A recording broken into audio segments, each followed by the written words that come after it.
하나님의 말씀은 창세기 12장 1절과 4절 말씀입니다.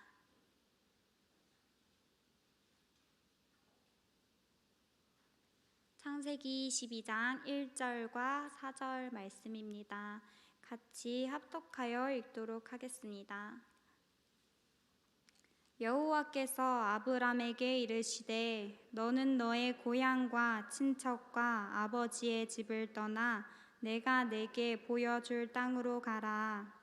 이에 아브람이 여호와의 말씀을 따라갔고 롯도 그와 함께 갔으며 아브람이 하란을 떠날 때에 75세였더라.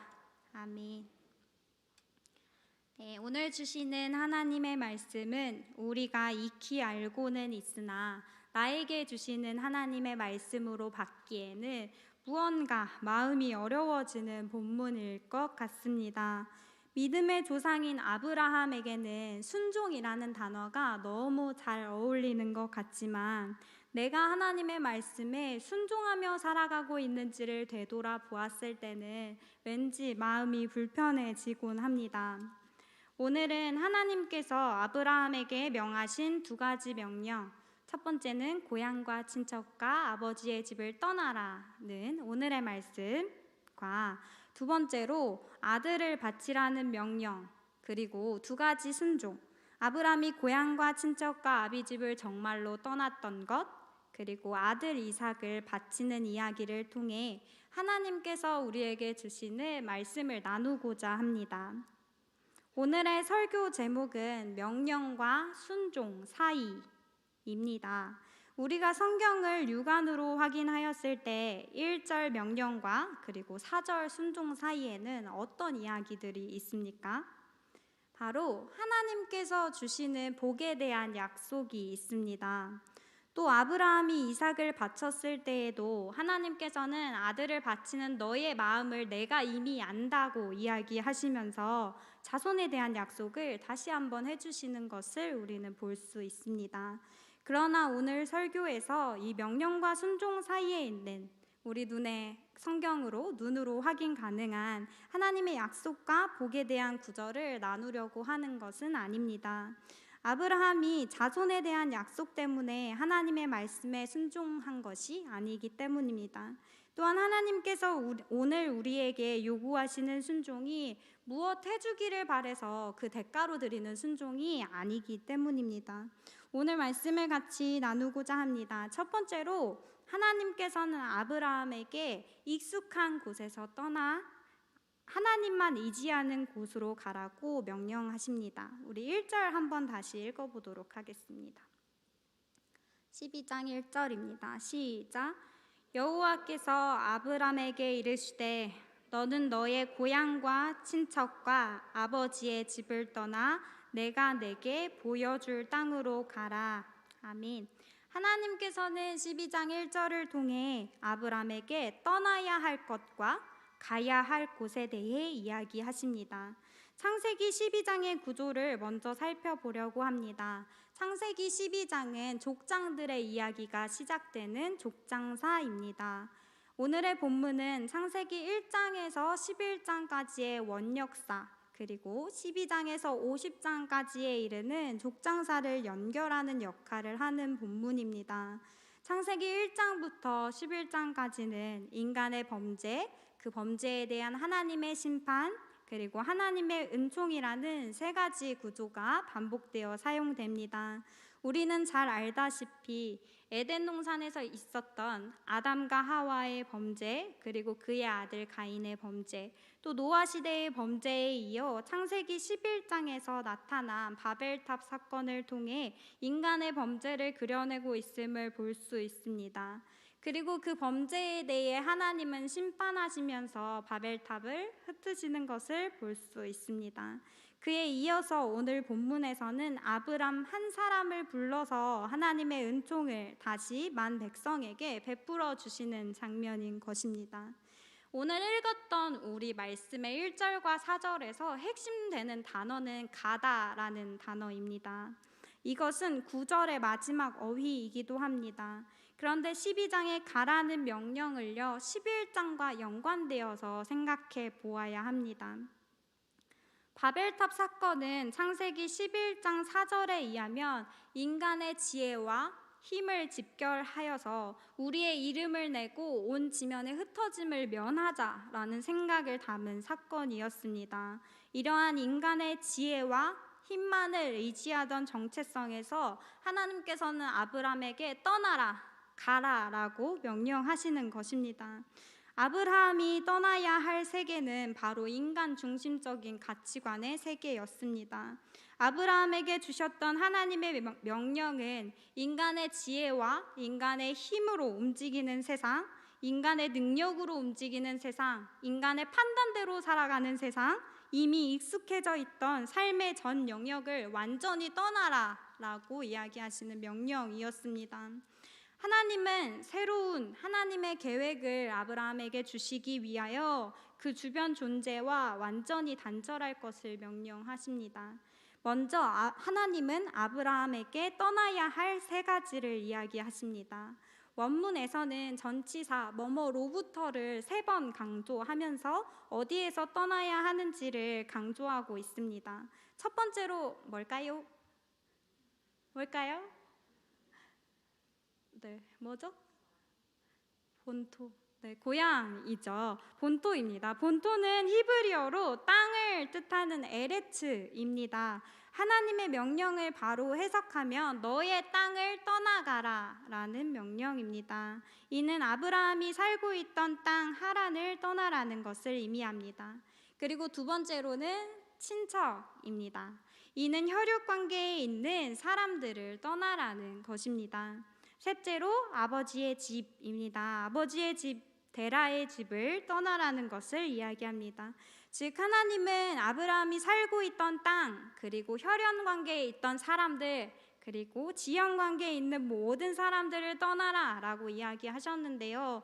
이것은 고대 사회에 있어 생명의 위험을 감수해야 하는 일이었습니다.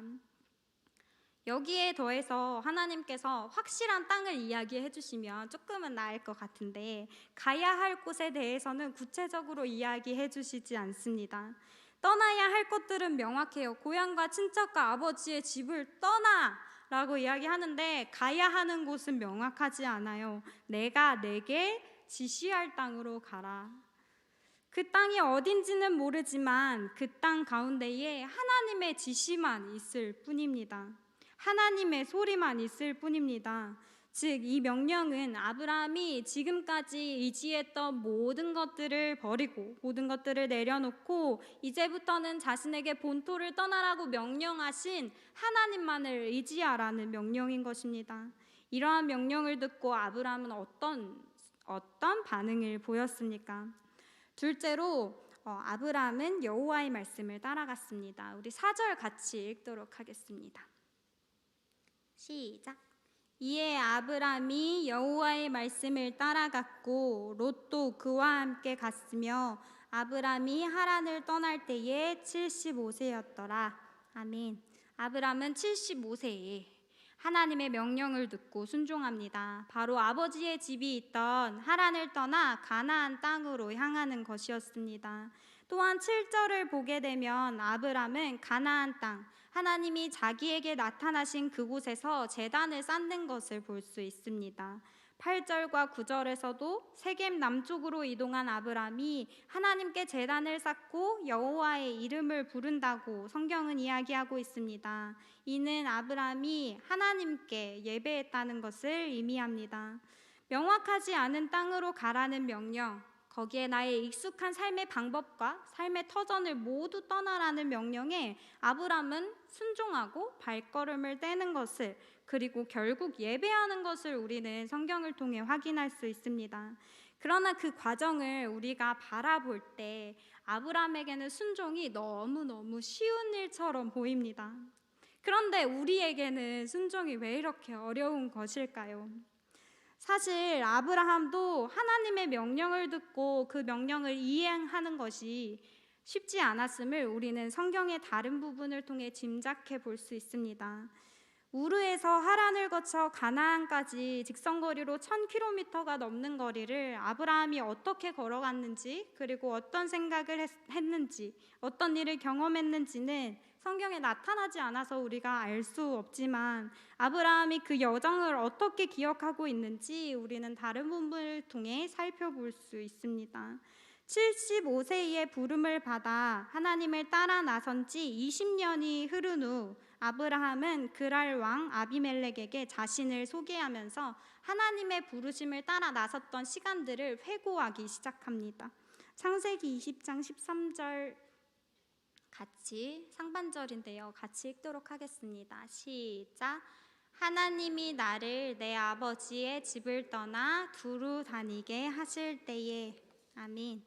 네. 이 회고에 따르면 아브라함이 하나님의 부르심을 따랐던 순간이 자신의 자발적인 발걸음이 아니라 하나님이 자신을 인도해내신 과정으로 그려내고 있습니다. 우리말로 두루라는 말을 해석한다면 빠짐없이 골고루라는 뜻입니다. 그래서 하나님이 아브라함을 빠짐없이 골고루 여러 지역을 인도하셨다라고 이해될 수 있는데, 하나님께서 아브라함에게 좋은 땅을 주시기 위해 안내해 주시는 것처럼 표현되는데, 이는 번역에 따른 한계입니다. 두루 다니게로 번역된 히브리어 타는 동요하다, 비틀거리다, 길을 잃다 라는 말을 가지고 있습니다. 즉 하나님의 부르심을 받은 아브라함도 하란에서 가나안까지 걸어오는 그 길, 그리고 명령과 순종 사이의 그 시간들을 방황하며 길을 잃고 비틀거리는 시간들로 여겼다는 것입니다. 이 길이 진짜 맞는 길인지, 이렇게 가도 진짜 괜찮은 건지, 하나님이 약속하신 땅이라고 하지만 그 땅에서 어떻게 살아가야 할지 그도 막막하고 두려웠던 것입니다. 믿음의 선진들을 그려냈던 히브리서에서도 이렇게 이야기합니다. 제가 읽어드릴게요. 믿음으로 아브라함은 부르심을 받았을 때에 순종하여 장래의 유업으로 받을 땅에 나아갈새 갈 바를 알지 못하고 나아갔으며. 아브라함은 장래의 유업으로 받을 땅에 나아갈새 갈 바를 알지 못하고 나아갔다고 성경은 기록합니다. 갈 바를 알지 못하고 나아가는 길은 얼마나 불안정한 길일까요? 그런데 이 가나안 땅으로 가는 여정 이후에 하나님께서 아브라함에게 또 명령하십니다. 75세의 부르심을 주시면서 자손을 주시겠다고 했던 약속, 90세에 아들을 주시겠다고 하신 약속이 100세가 되어 이루어졌는데 그 아들을 이제 바치라고 명령하시는 것입니다. 오늘 본문의 1절과 4절처럼 다시 말해 하나님이 모든 것에서 떠나라고 하셨던 명령과 여호와의 말씀을 진짜로 따라갔던 아브라함의 순종 사이의 간극에 비틀거리는 시간이 존재했던 것처럼, 아브라함에게 아들을 바치라고 명령하신 하나님의 명령과 아들을 제단 위에 바치려 했던 아브라함의 순종 간에 그 사이에는 어떠한 시간이 존재했는지 우리는 자세히 알 수 없습니다. 그러나 나를 두루 돌아다니게 하셨던 하나님, 나를 비틀거리게도 하시고 방황케도 하셨지만 끝내 약속의 땅으로 인도하시는 하나님의 손길이 아브라함 가운데 있었기 때문에 아들을 바치라는 명령에도 아브라함은 순종할 수 있었을 것입니다. 사랑하는 성도 여러분, 명령과 순종 사이의 간극에서, 명령과 순종 사이에서 혹시 헤매이고 계십니까? 보이지 않는 앞길 때문에 한 발자국 떼기 힘든 자욱한 안갯길처럼 앞으로도 가지 못하고 뒤로도 가지 못하는 상황 가운데 놓여 계십니까? 그런데 그곳도 하나님의 인도하심이 있음을 고백하시기를 소망합니다. 나의 자발적인 의지라기보다 하나님이 인도해 주셨던 그 방황의 길, 하나님의 소리만 들리고 하나님의 명령만 들리는 길, 하나님만 보이는 길, 그 길이 진짜 감사한 길임을 고백하셨으면 좋겠습니다. 우리는 이러한 길을 이스라엘 백성들의 광야 길에서도 확인할 수 있습니다. 우리 한번 같이 읽어볼게요. 출애굽기 13장 21절 22절 말씀입니다. 시작. 여호와께서 그들 앞에서 가시며 낮에는 구름 기둥으로 그들의 길을 인도하시고 밤에는 불 기둥을 그들에게 비추사 낮이나 밤이나 진행하게 하시니 낮에는 구름 기둥 밤에는 불 기둥이 백성 앞에서 떠나지 아니하니라. 아멘. 눈을 들어 움직이는 구름 기둥을 따라 길을 옮기고 멈추는 구름 기둥을 따라 장막을 치며 밤이 되면 불 기둥을 의지하는 삶이 하나님의 인도하심만을 구하는 우리의 삶과도 같은 줄 믿습니다. 헬라어로 인간은 안트로포스라고 부른다고 합니다. 안트로포스는 위를 보는 존재입니다. 이스라엘 백성들이 한 치 앞도 내다볼 수 없는 광야 가운데서 눈을 들어서 하나님만을 바라봤던 것처럼 또 나의 익숙한 모든 곳에서 떠나라고 명령하신 하나님의 소리를 듣고 방황하고 비틀거렸지만 하나님의 명령에 순종했던 아브라함처럼 우리의 여정이 헤매이고 방황하며 비틀거리는 여정일지라도 우리를 부르신 분이 하나님이시라면 우리는 하나님의 소리에 귀를 기울여 발걸음을 옮겨야 합니다.